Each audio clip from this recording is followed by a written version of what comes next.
Bismillahirrahmanirrahim. Assalamualaikum warahmatullahi wabarakatuh. Yang saya hormati narasumber serta teman-teman peserta orientasi pegawai pemerintah dengan perjanjian kerja Kabupaten Cirebon.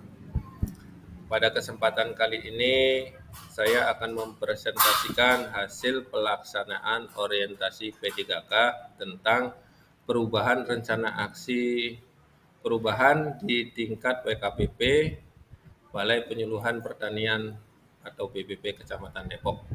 Disusun oleh saya sendiri, Tresno Winaya, Dinas Pertanian Kabupaten Cirebon tahun 2023. Selanjutnya kita menginjak ke pendahuluan, yaitu latar belakang.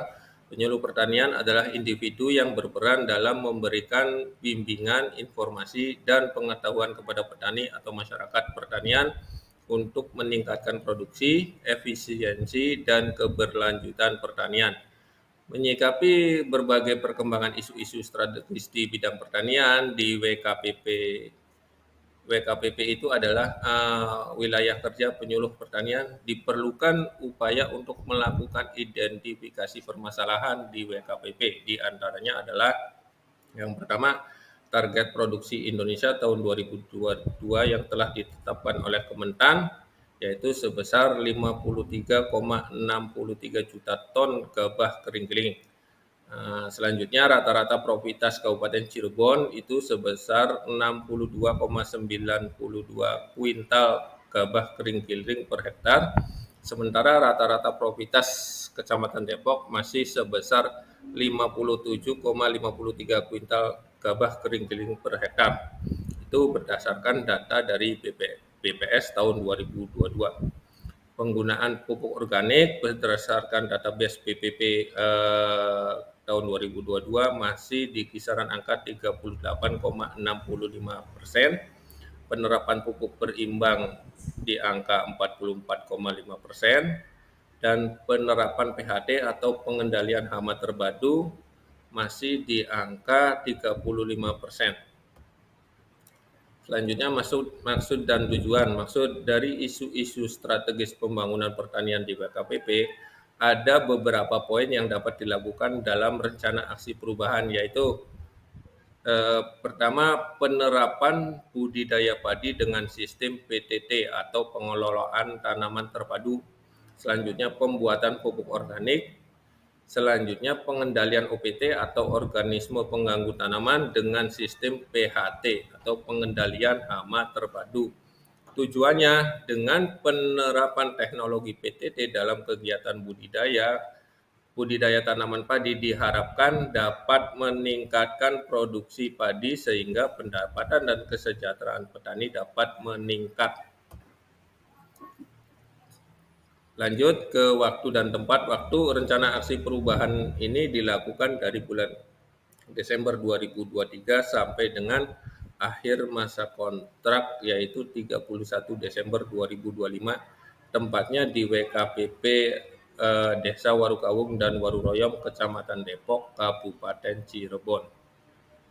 Lanjut, rencana aksi perubahan yang pertama yaitu kegiatan budidaya padi sistem PTT.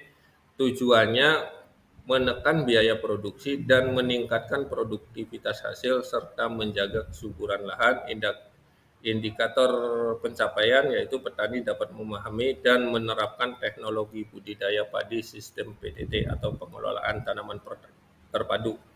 Waktunya di bulan September 2023 sampai panen musim kemarau, yaitu Januari 2024. Lanjut, di sini akan saya jelaskan komponen teknologi atau rekomendasi umum dan rekomendasi PTT. Yang pertama, rekomendasi umum, tanaman padi varietas unggul, sementara PTT varietas yang sesuai dengan lingkungan setempat dan sesuai dengan selera pasar. Selanjutnya, rekomendasi umum menggunakan benih bermutu bersih, sehat, dan bernas, sementara rekomendasi PTT benih bermutu dan berlabel, dan benih tersebut sebelum disemai direndam dulu di larutan garam, ambil benih yang tenggelam. Yang ketiga, rekomendasi umum olah tanah secara sempurna, sementara PTT pengolahan tanah sempurna, minimal dan tanpa olah tanah sesuai keperluan dan kondisi lingkungan. Faktor yang menentukan yaitu kemarau panjang, pola tanam, jenis dan tekstur tanah. Yang keempat, rekomendasi umum pemelihara persemaian dengan baik, sementara PTT bisa menggunakan persemaian basah ataupun persemaian kering dan dilakukan pemupukan di persemaian.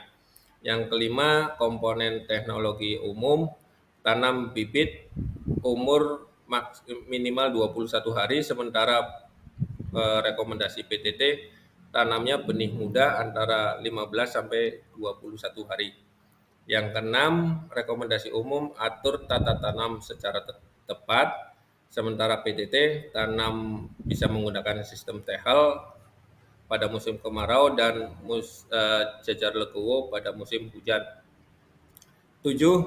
Beri pupuk N, P, dan K secara seimbang, sementara kalau PTT pemupukan N berdasarkan dengan bagan warna daun, pemupukan P dan K sesuai dengan analisis tanah atau kebutuhan tanaman. Lanjut, untuk yang ke-8, rekomendasi umum air tanaman padi secara efektif dan efisien sesuai kondisi tanah, sementara PTT pengairan dengan genangan pada tanah sarang yang baru dibuka dan pengairan berselang pada tanah yang airnya dapat diatur dan ketersediaan air terjamin. Yang ke-9, kendalikan hama dan penyakit secara terpadu, itu pada rekomendasi umum, sementara rekomendasi PTT menggunakan komponen PHD secara tepat sesuai jadwal tanam, pemberian pestisida itu secara bijaksana. Yang ke-10, kendalikan gulma secara tepat, itu rekomendasi umum. Yang rekomendasi PTT dapat menggunakan landak, tanam cacar legowo, dan menggunakan racun herbisida. Yang 11, pupuk tanaman dengan bahan organik, itu rekomendasi umum. Sementara rekomendasi PTT langsung kembalikan jerami ke tanah, tidak langsung digunakan jerami sebagai pakan ternak, gunakan kompos sebagai pupuk. Yang terakhir, tangani proses panen dan pasca panen dengan baik.